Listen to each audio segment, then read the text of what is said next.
The Wolves of Willoughby Chase by Joan Aiken, Chapter 4. Next morning the children had breakfast together in the nursery, which was gay with sunshine that sparkled on crystal and silver and found golden lights in the honey and quince preserve. Miss Slycarp, it seemed, was to take her meals in her own apartments, and of this Sylvia was glad, for when she met the governess after breakfast she found her a somewhat frightening lady, cold and severe and forbidding. However, Aunt Jane had taught Sylvia well, and in many respects it was found that she was ahead of Bonnie. "You will have to work, miss," said Miss Slycarp curtly to Bonnie. "You will have to work hard to catch up with your cousin." "I am glad," said Bonnie, hugging Sylvia. "I want to work hard. It is delightful that you are so clever. We shall study all sorts of interesting things, botany and Greek and the use of the globes." They did not do many lessons that morning. After they had lain on their backboards,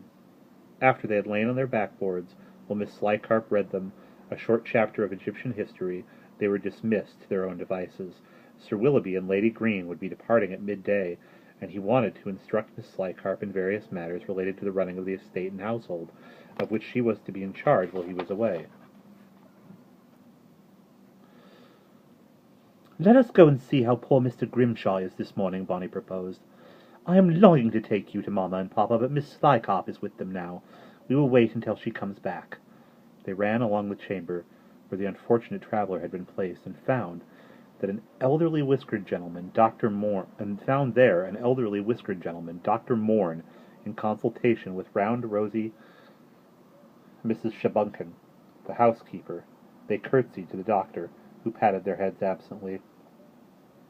"It is a most unusual case," he was saying to Mrs. Shabunkin. "The poor gentleman has recovered consciousness, but he has clean lost all recollection of his name and address and who he is. I have ordered him some medicines, and he must be kept very quiet and remain in bed until his memory returns. I will go speak to Sir Willoughby on the matter." "Perhaps if he were to see Sylvia he would remember the train journey," Bonnie suggested. "He told you his name, did he not, Sylvia?" "Yes, Mr. Grimshaw, Josiah Grimshaw." "It would be worth a try," the doctor agreed, and a footman just then arriving to inform him that Sir Willoughby was at liberty, he left them, while the children ventured unescorted into Mr. Grimshaw's chamber. What was their surprise to discover that the patient was not in bed, but up and standing by the fire, wrapped in a crimson plush dressing gown. Moreover, he seemed to have been burning papers, for the fireplace was full of black ash, and the room was full of blue smoke. He started violently as they entered, slammed shut the lid of a small dispatch box, and flung himself back into bed. "What are you doing here?" he growled. "Who are you?" "Don't you remember Sylvia, Mr. Grimshaw?" said Bonnie. "I am Bonnie Green, and Sylvia is my cousin who travelled with you on the train yesterday." "Never seen her in my life before. And the name's not Grimshaw," he snapped. "Don't know what it is, but not Grimshaw." "He's wandering, poor fellow," whispered Bonnie. "He must have got out of bed in delirium. We had best send for Mrs. Shabunkin to sit with him and see if he does not do himself a mischief." Mr. Grimshaw was plainly most displeased at their presence in the room, so they went off to tell the housekeeper that the invalid should not be left alone. "Now come," said Bonnie, then taking her cousin's hand. "Papa and Mamma are free now, for I saw Miss Slycarp downstairs when we crossed the stairhead." When they reached Lady Green's sitting room, they found the doctor there, speaking to Sir Willoughby. "And so you will let this poor man remain here as long as he is in need of attention," the doctor was saying. "That is most kind of you, Sir Willoughby, and like your liberty." Well," Sir Willoughby said, "couldn't turn the poor fellow out into the snow, what? Plenty of room here. He can remain till he gets his wits back, till we return if need be. Looking after him will give the servants something to do while we are away. You'll come in and see him from time to time, Morn." The doctor departed, promising careful attendance to the stranger and wishing Lady Green a speedy return to health. "Nothing like a sea voyage, dear lady, to bring roses back to the cheeks." "And so this is Sylvia," said Lady Green very kindly when the doctor had gone. I hope that you and Bonnie are going to be dear friends, and look after one another when we are away." "Oh, yes, Mamma!" Bonnie exclaimed. "I love her already, and we are going to be so happy together." Then her face fell, and her bright color faded, for at that moment Lady Green's maid entered the room with wraps and a traveling mantle. "Are you leaving now, Mamma, so soon?" "It wants but 5 minutes to midday, my child," said Lady Green, as she wearily allowed herself to be swathed in her cloak. Sylvia observed how thin her aunt's wrists were, how languid her beautiful dark eyes. Silently the children followed downstairs in the bustle of departure. Servants darted here and there. Mound upon mound of boxes went out to the chase. Sir Willoughby tenderly supported his wife to the hall door. There she enveloped Bonnie in a long and loving embrace, and had a warm kiss, too, for Sylvia, and, pale as death, allowed herself to be lifted into the carriage. They saw her face at the window, with her eyes fixed yearningly on Bonnie. "It won't be long, Mamma," Bonnie called. Her voice was strained and dry. "Not long, my darling." "Goodbye, children," said Sir Willoughby hurriedly. "Mind what Miss Slycop tells you now." He pressed a golden sovereign into each of their hands, and jumped quickly into the carriage after his wife. "Ready, James!" The whip cracked, the mettlesome horses blew great clouds of steam into the frosty air, and they were off. The carriage whirled over the packed snow of the driveway, passed beyond a grove of leafless trees, and was lost to view. Without a word, Bonnie turned on her heel and marched up the stairs along the passages to the nursery. Sylvia followed, her heart swollen with compassion. She longed to say some comforting words, but could think of none. "It may not be long, Bonnie," she ventured at length. Bonnie sat at the table, her hands tightly clenched together. I will not cry," she was saying to herself. At Sylvia's anxious, loving, compassionate voice, she took heart a little and gave her cousin the smile. "After all," she thought, "I am lucky to have Mamma and Papa, even if they have gone away. Poor Sylvia has no one at all." "Come," she said, jumping up. "The sun is shining. I will show you some of the grounds. Let us go skating." "Bonnie, dear, I have no skates, and I do not know how." "Oh, it is the easiest thing in the world. I will show you. And as for skates, Papa thought of that already. Look." Bonnie pulled open a cupboard door and showed 6 pairs of white kid skating boots, all different sizes. "We knew your feet must be somewhat near the same size as mine, since we are the same age, so Papa had different pairs made, and we thought one of them was certain to fit." Sure enough, one of the pairs of boots fitted exactly. Sylvia was much struck by this thought on the part of her uncle, and astonished at the lavishness of having 6 pairs made for one to be chosen. Likewise, Pattern pulled out a whole series of white fur caps and pelisses, and tried them against Sylvia until she found one that fitted. "I've hung your green velvet in the closet, miss," she said. "Green velvet's all very well for London, but you want something warmer in the country." Sylvia could not help a pang as she remembered the cutting of the green velvet shawl and saw the sumptuous pile of white fur. How she wished she might send one of the pelisses to Aunt Jane, but next moment Bonnie caught her hand and pulled her to the door. "Don't go outside the park now, Miss Bonnie," Pattern said. "We won't," Bonnie promised. Snug in their furs, the 2 children ran out across the great snow-covered slope in front of the house, through the grove, and down to where a frozen river meandered across the park. After falling over 2 or 3 artificial cascades, now stiff and gleaming with icicles, the children sat on a garden bench to put on their skates. Then, with much laughter and encouragement, Bonnie began to show Sylvia how to keep her balance on the ice.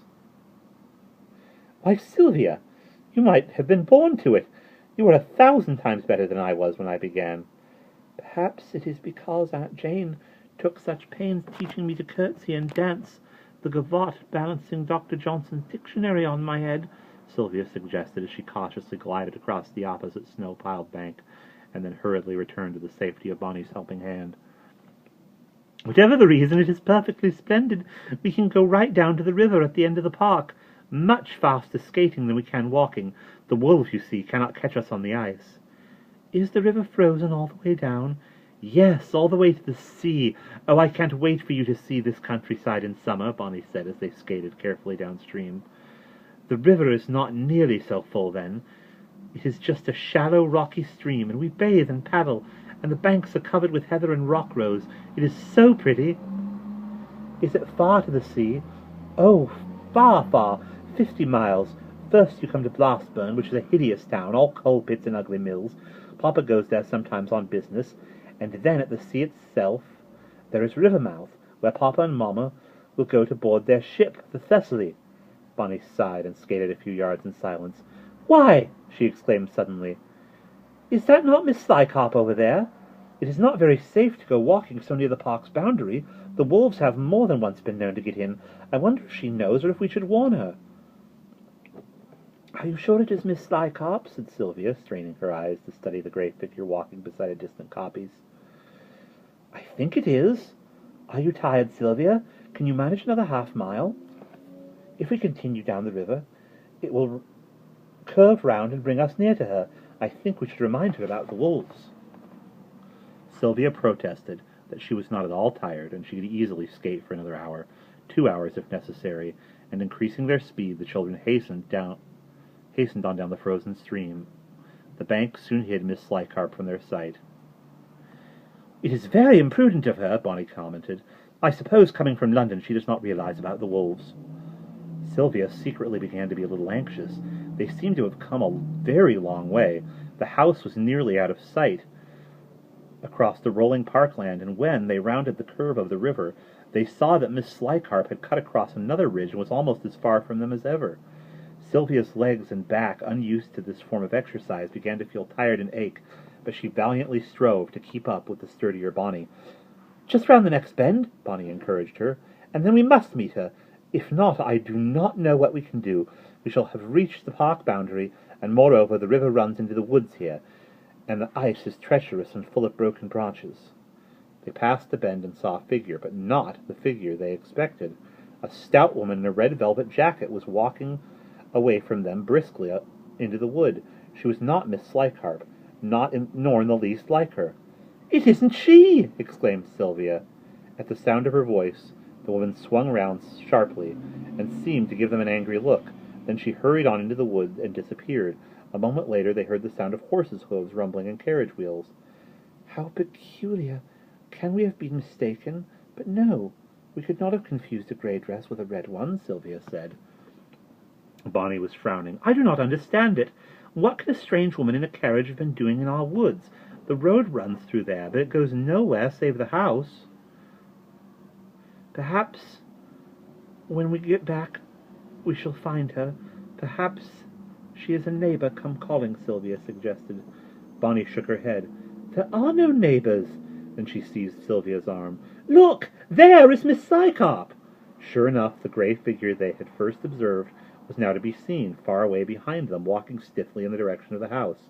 She must have turned back when we were between the high banks, Bonnie said repentantly.